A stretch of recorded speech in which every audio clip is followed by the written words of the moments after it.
Hello student, स्वागत है आप सभी का आपके अपने चैनल में। आज हम बात करने वाले हैं आपसे एमए फर्स्ट ईयर की सोशियोलॉजी के सेकंड सेमेस्टर के बारे में, जो कि हमारा जो है आज डे 2 है, पेपर नंबर 2 का यूनिट नंबर 1। हम paper number 1 per unit number 1 पे 9 वीडियोस ऑलरेडी हमारी बन चुकी है, तो अगर आपने वो वीडियोस नहीं देखी है तो प्लीज़ चैनल पे विजिट करके आप पेपर नंबर 1 का यूनिट नंबर 1 कंप्लीट देख सकते हैं। आज हम बात करने वाले हैं पेपर नंबर 2 के यूनिट नंबर 1 का, और ये हमारी दूसरी वीडियो है। पहली वीडियो ऑलरेडी हमारी बन चुकी है, अगर आपने नहीं देखा है तो जाकर के ज़रूर देखिए। तो आज हम डे 2 हमारा स्टार्ट हो रहा है, तो आइए देखते हैं डे 2 में हमें क्या चीज़ें पढ़नी है। एक सीक्वेंस में आप पढ़ोगे, चीज़ें आपको अच्छे तरीके से समझ में आएंगी। और अगर ये वीडियो आप बाद में देख रहे हो तो मैं प्लेलिस्ट के रूप में कंप्लीट करवा दे रहा हूँ। आप प्लेलिस्ट ओपन करोगे, आपको पूरा सीक्वेंस में चीज़ें मिल जाएंगी। तो पहली वीडियो में हमने आपका दीर्घ उत्तरीय क्वेश्चन, जो आपका यूनिट नंबर 1 जो था समकों का संपादन, उससे रिलेटेड जो दीर्घ उत्तरीय क्वेश्चन थे उस पर हमने बात कर लिया है। तो आज की वीडियो में हम डिस्कस करने वाले हैं आपका लघु उत्तरीय और अति लघु उत्तरीय क्वेश्चन के बारे में। तो यहाँ आपके सामने पहला नंबर क्वेश्चन रहता है, ये कह रहा है आपसे कि समकों के संपादन में परिशुद्धता के विश्लेषण का समावेश क्यों किया जाता है, क्यों परिशुद्धता इंपॉर्टेंट हो जाती है। तो देखो, समक संपादन और परिशुद्धता का जो एक समावेश है उसको आइए समझते हैं। तो एक कुशल और अनुभवी जो संपादक होगा ना, वो चतुराई से की गई जो है प्रेरकों की गलती और सूचकों की उदासीनता का पता लगाने का काम जो है अत्यंत कठिन होता है, क्योंकि ऐसी गलतियां परस्पर मिलान द्वारा पकड़ में नहीं आती हैं। और ये भी ध्यान रखना चाहिए कि पूर्ण शुद्धता व्यवहार में नहीं पाई जाती है। तो इससे क्या समझ में आता है, अतएव शुद्धता के निर्धारण स्तर के अनुरूप ही संपादकों को अपना काम करना चाहिए। और समक संपादन में परिशुद्धता का स्तर जो है वो सन्निकट की मात्रा और सांख्यिकीय त्रुटि के विश्लेषण का समावेश होना चाहिए, यानी कि जो परिशुद्धता का स्तर है वो काफ़ी बेहतर हो सके, ये चीज़ का जो है समक बनाते समय वो चीज़ ध्यान रखना चाहिए। देखो, समकों की शुद्धता उद्देश्य के अनुरूप होती है। सांख्यिकीय शुद्ध जो है शुद्ध में व्यवहारिक पक्ष को अत्यधिक महत्व दिया जाता है। अतः जो समंक हैं उनको समंकों का संपादन करते समय इन बातों का विशेष रूप से ध्यान रखना चाहिए। वास्तव में जो है पूर्ण शुद्धता की बात की जाती है, जबकि सांख्यिकीय मापों में पूर्ण शुद्धता ना तो आवश्यक होती है और ना ही क्या होती है, वांछनीय होती है। किंग के अनुसार शुद्धता का अधिकतम संबंध जो है संभव स्तर प्राप्त करने के प्रयत्न प्रायः समय का अपव्यय करना मात्र होता है। सामाजिक तथ्यों के अध्ययन में यदि पूर्ण शुद्धता की बात की जाए तो अनुसंधान करना संभव हो जाएगा, लेकिन इसका अर्थ जो है वो सांख्यिक जो है द्वारा लापरवाही बरतना नहीं है। इस पर अपना विचार रखते हुए बोर्डिंगटन महोदय कहते हैं कि इसका ये अर्थ नहीं है कि सांख्यिक गलत स्थान पर दशमलव बिंदु की परवाह नहीं करता है, अथवा प्रश्नावलियों के उत्तरों का लेखा जोखा करते समय कुछ सूचकों की अवहेलना करता है। ये बिल्कुल नहीं है। वास्तविकता यह है कि गणित तथा लेखा जो है लेखांकन की तरह सांख्यिकीय अनुसंधानों में भी 100% शुद्धता संभव ही नहीं हो पाती है। 100% शुद्धता नहीं हो सकती है। कुछ ना कुछ चीज़ें डाउट्स आ ही जाते हैं, तो मतलब 100% सही नहीं हो सकती है। शुद्धता का स्तर तय करते समय अनुसंधान में पूर्ण परिशुद्धता होने के कई सारे कारण हैं, जैसे कि संकलनकर्ता की अपूर्णता, जो संकलन कर रहा है उसमें ही उतना ज़्यादा नॉलेज ना हो या उतना थोड़ा सा कुछ ना कुछ प्रॉब्लम्स हो कर दे। मापदंडों और उपकरणों की अपूर्णता, कोई ज़रूरी नहीं कि जिन मापदंडों का हम यूज कर रहे हैं वो 100% करेक्ट ही बता सकें, कुछ ना कुछ वो मापदंड भी इधर उधर हो सकता है। तो सांख्यिकी में यथोचित शुद्धता ही संभव है, मतलब कि जितना हो सकता है उतना शुद्धता किया जा सकता है, 100% नहीं हो सकता है। इस निश्चित समय में त्रुटियुक्त परिणाम व्यवहारिक जगत में स्वीकार्य होते हैं। पूर्ण गणितीय परिशुद्धता और सामाजिक अनुसंधानों में कोई महत्व नहीं होता है। यही कारण है कि जो सांख्यिकीय अनुसंधान है उसमें भी समय व लागत की सीमाओं के अंतर्गत यथोचित परिशुद्धता लाने का प्रयत्न अनुसंधानकर्ता से अपेक्षित की जाती है। अब समंकों का प्रस्तुतिकरण करते समय शुद्धता की मात्रा जितनी हो उतनी ही दिखनी चाहिए। तो ये होता है आपका जो हमने पहला क्वेश्चन देखा कि परिशुद्धता के विश्लेषण का समावेश क्यों किया जाता है, क्योंकि 100% हम उस चीज़ में श्योर नहीं हो सकते हैं। दूसरा क्वेश्चन है आपका जो है सन्निकटीकरण से आप क्या समझते हैं, इसका लाभ बताओ कि इससे क्या लाभ होता है। तो देखो, सबसे पहले बात करते हैं उपसादन का आशय कि सन्निकटीकरण क्या होता है।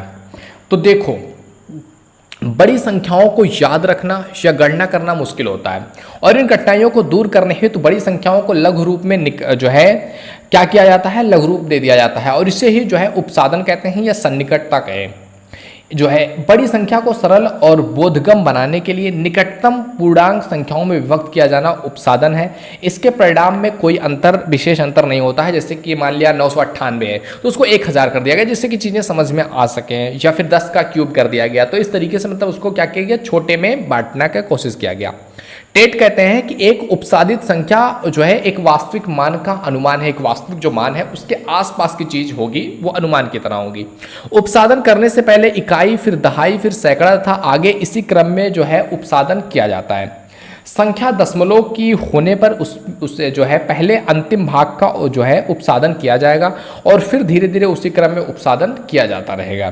देखो जो उपसादन किया जाता है या सन्निकटीकरण जो है ये दोनों एक ही चीज़ है।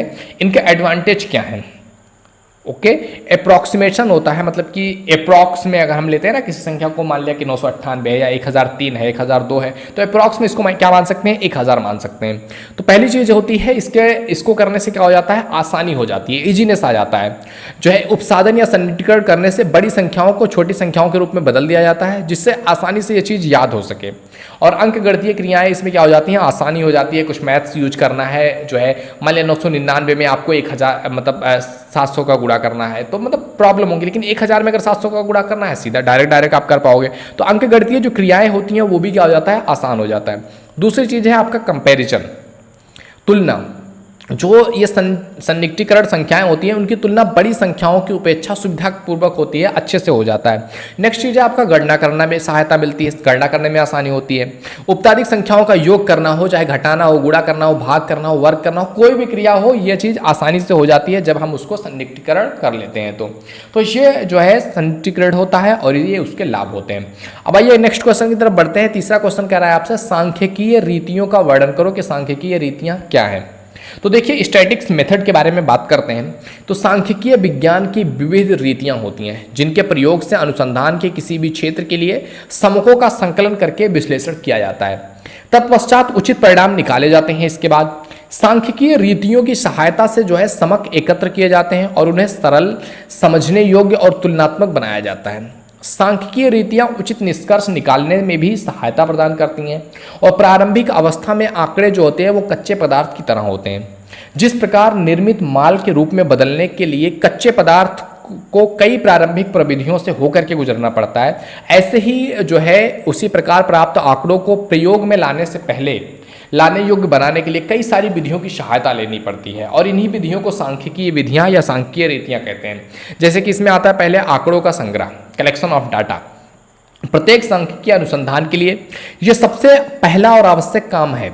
समस्या के अनुसार ही यह निश्चित किया जाता है कि कब, कहाँ, किस ढंग से कितने आंकड़े एकत्रित किए जाएंगे जो समस्या पर क्या करेंगे, समुचित प्रकाश डालेंगे।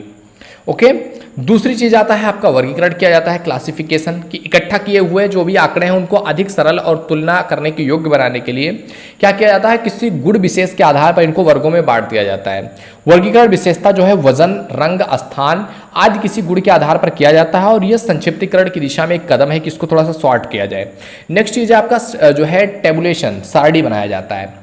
आंखों को और अच्छा लगे, मस्तिष्क में चीजें आसानी से बैठ सके, तुलना आसानी से किया जाए, तो वर्गीकरण आंकड़ों को और अधिक सरल, स्पष्ट बनाया जा सके, इसके लिए सारणी बना करके शीर्षक के रूप में लिख दिया जाता है और उसके नीचे जो भरा जाएगा मतलब वो उस चीज से रिलेट कर रहा है। और उसके बाद आता है आपका प्रस्तुतिकरण, प्रेजेंटेशन।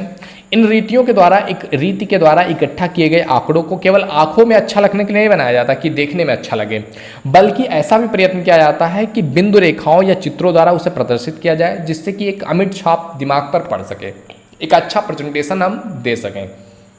अगली चीज़ है आपका एनालिसिस, विश्लेषीकरण, यानी कि जो है विभिन्न विधियों से के द्वारा आंकड़ों का जो विश्लेषण तैयार किया गया है उसकी सहायता से ज्ञात की जाती है। ये विधियां जो है माध्य और सरल जो है उपकरणीकरण, सहसंबंध, इन सभी को मापने के लिए आंकड़ों की परस्पर तुलना भी की जाती है।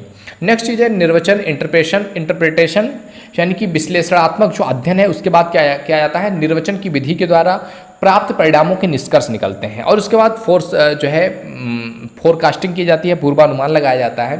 प्राप्त जो निष्कर्ष निकलते हैं उसके आधार पर भविष्य का अनुमान लगाया जाता है कि चीज़ें ऐसी ऐसी होंगी।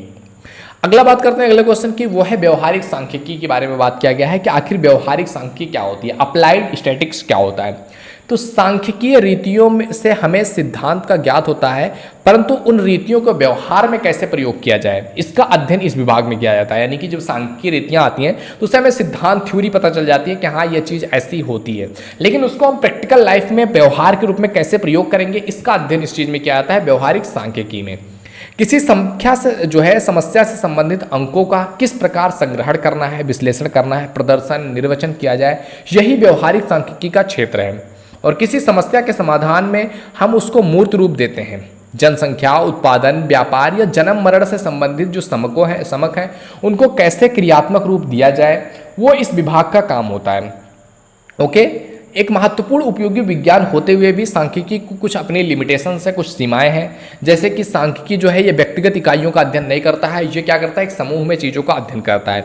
सांख्यिकी के परिणाम असत्य भी सिद्ध हो सकते हैं यदि उनका जो अध्ययन है वो बिना संदर्भ के किया जाए तो चीज़ें गलत भी हो सकती हैं। नेक्स्ट चीज़ है आपका सांख्यिकी किसी समस्या का केवल संख्यात्मक रूप का ही अध्ययन कर सकता है, उसका इमोशनल पार्ट है तो नहीं अध्ययन कर पाएगा। सांख्यिकीय समंकों के एकरूपता सजीयता होना आवश्यक है। सांख्यिकी के नियम जो है वो दीर्घकालिक और औसत रूप में सत्य सिद्ध होते हैं।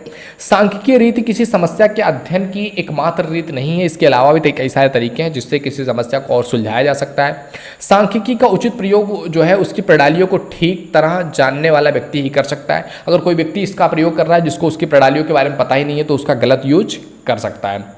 नेक्स्ट चीज़ है आपका 5th नंबर का क्वेश्चन कि सांख्यिकी के कार्य और महत्व बताइए कि सांख्यिकी का आकर फंक्शंस ऑफ स्टैटिक्स क्या है, स्टैटिक्स से क्या महत्व निकलता है।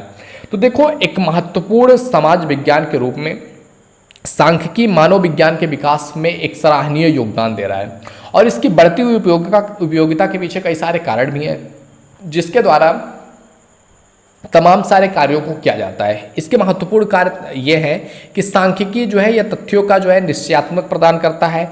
सांख्यिकी जो है वो जटिलता को सरल बनाता है। सांख्यिकी जो है ये व्यक्तिगत अनुभव और ज्ञान में वृद्धि करता है। सांख्यिकी सरलीकृत आंकड़ों की तुलना करता है और संबंध बनाता है। सांख्यिकी दूसरे विज्ञानों के नियमों का जांच करता है। सांख्यिकी जो है ये नीति निर्माण का पथ प्रदर्शित करता है। सांख्यिकी जो है ये विस्तार के आभास करने की योग्यता प्रदान करता है। सांख्यिकी जो है यह वर्तमान तथ्यों का अनुमान लगाता है, वर्तमान तथ्यों का अनुमान करता है और भविष्य के लिए पूर्वानुमान भी करता है। तो ये सारे काम हो जाते हैं सांख्यिकी की। अब अगर बात किया जाए कि आखिर सांख्यिकी का महत्व क्या है, सांख्यिकी का महत्व क्या आता है ये बताना है। तो देखिए, सांख्यिकी जो है मानव सभ्यता के विकास के साथ ही सांख्यिकी की उपयोगिता भी अपने आप में बढ़ने लगी। आज तो मानव ज्ञान के प्रत्येक क्षेत्र में इसका उपयोग किया जाता है। जैसे कि देख सकते हैं, पहला आपका इसका महत्व है कि सांख्यिकी जो है वो मानव समृद्धि का गणित है। यानी कि व्यवसायों की उन्नति और अवनति, लाभ या हानि, मुद्रास्फीति, संकुचन, मूल्यों में उतार चढ़ाव, बेकारी, उत्पादन, इन सभी जो है मानव संबंधित जो है इन सभी चीज़ों का पता जो है सांख्यिकी की सहायता से लगाया जाता है। अर्थशास्त्र के किसी भी नियम को ठीक तरह से समझने के लिए आंकड़ों का देना आवश्यक है और भविष्य की आर्थिक दशा का अनुमान भी इसी की सहायता से लगाया जाता है। दूसरा है नियोजन के लिए अनिवार्य है सांख्यिकी। संसार का प्रत्येक जो राष्ट्र है, चाहे वो शक्तिशाली हो, बहुत कमजोर हो, जो है योजनाबद्ध विकास में लगा हुआ है कि योजनाबद्ध तरीके से विकास किया जा सके। समुचित आंकड़ों के अभाव में कोई भी सुव्यवस्थित योजना बनाना असंभव है।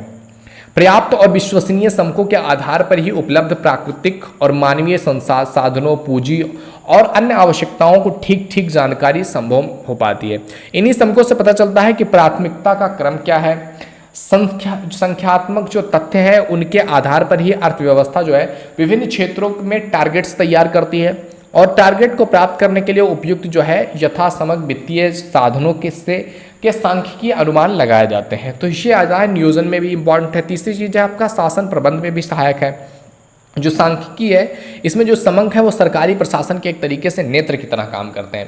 राज्य को ठीक से चलाने के लिए सरकार को अनेक प्रकार की सूचनाएं रखनी पड़ती है और सरकार को ये जानकारी रखना आवश्यक है व्यापार की दिशा क्या है, औद्योगिक उत्पादन बढ़ रहा है या घट रहा है, आयात निर्यात की गति कैसी है, कर नीति कैसी है और उसका देश की अर्थव्यवस्था पर क्या प्रभाव पड़ रहा है। इन सभी सूचनाओं के आधार पर सरकार अपनी विभिन्न नीतियां निश्चित करती है और शासन व्यवस्था को क्या करती है, ठीक करती है। अगली चीज़ है आपका जो है व्यवसाय तथा वाणिज्य में सहायता मिलती है। यानी कि व्यवसाय और वाणिज्य को सफलतापूर्वक चलाने के लिए भी सांख्यिकी बहुत ज़्यादा आवश्यक है। अच्छे व्यापारियों के लिए जान लेना आवश्यक है कि जिन चीज़ों का वो व्यापार करते हैं उसकी मांग कहाँ है, कैसे है, भविष्य में इस मूल्य बढ़ने की आशा है या घट जाएगा इसका दाम, पूर्ति की क्या दशा है, उस वस्तु के बारे में सरकार की नीतियाँ क्या है। व्यापार की सफलता जो है पर्याप्त समकों पर ही निर्भर करती है कि आंकड़े देखा जाए कि यहाँ पर हम जो प्रोडक्ट बना रहे हैं क्या यह प्रोडक्ट यहाँ पर बिकेगा, किस रेट पर बिक सकता है, कैसे डिमांड बढ़ाई जा सकती है। सारी चीज़ें कहीं ना कहीं समकों से पता चलती है। समकों के द्वारा ही व्यापारी मांग का पूर्वानुमान लगाता है कि कितना इसका डिमांड है। विज्ञापन और क्रय विक्रय की नीतियों का निर्धारण करता है। मांग के पूर्वानुमान से उन्हें मुद्रा की मात्रा और क्रय शक्ति, उपभोक्ता की रुचि, रीति रिवाज, जीवन स्तर जो है, व्यापार चक्र, मौसम परिवर्तन, इन सभी चीज़ों को जानने के लिए हमें क्या करना पड़ता है, समकों का सहारा लेना पड़ता है। तो ये सारी चीज़ें क्या हैं, समकों के महत्व हैं। अब बात करें अगले क्वेश्चन की कि समकों के संकलन पर लेख लिखिए कि कैसे समकों का संकलन किया जाता है। तो सबसे पहले बात करते हैं समकों का संकलन। तो सांख्यिकीय रीतियों में समकों का संकलन बहुत इंपॉर्टेंट है क्योंकि इसी के आधार पर चीजें निकल करके आती हैं। यदि इनके समकों में कोई दोष या त्रुटि रहती है तो पूरा अनुसंधान ही प्रभावित हो जाएगा और निष्कर्ष जो निकलेगा वो अशुद्ध होगा। तो संकलन की दृष्टि से समक दो प्रकार के होते हैं। एक होता है प्राइमरी डाटा, प्राथमिक समक। ये कौन से समक है? तो ये वे समक है जिन्हें अनुसंधान करने वाला अपने प्रयोग में लाने के लिए पहली बार इकट्ठा करता है। दूसरे शब्दों में अगर बात किया जाए तो प्राथमिक समक ऐसे मौलिक समक हैं जो एकदम अछूते रहते हैं, यानी कि उनको पहली बार टच किया गया है। उत्पादन के लिए यदि हमें जो है उदाहरण के लिए यदि हमें इलाहाबाद जनपद की जनगणना करनी है, ये उत्पादन नहीं है, उदाहरण है। अगर हमको इलाहाबाद जनपद की जनगणना करनी है तथा इस कार्य के लिए घर घर जाकर के जनसंख्या की गणना की जाए तो इस प्रकार एकत्रित की गई सामग्री को क्या कहेंगे, हम प्राथमिक सामग्री कहेंगे। और उसके बाद दूसरी आती है आपका द्वितीयक समयक। तो ये वे समयक हैं जिनका संकलन पहले से किसी व्यक्ति या संस्था द्वारा किया जा चुका है और अनुसंधानकर्ता उनको अपने प्रयोग में लाता है।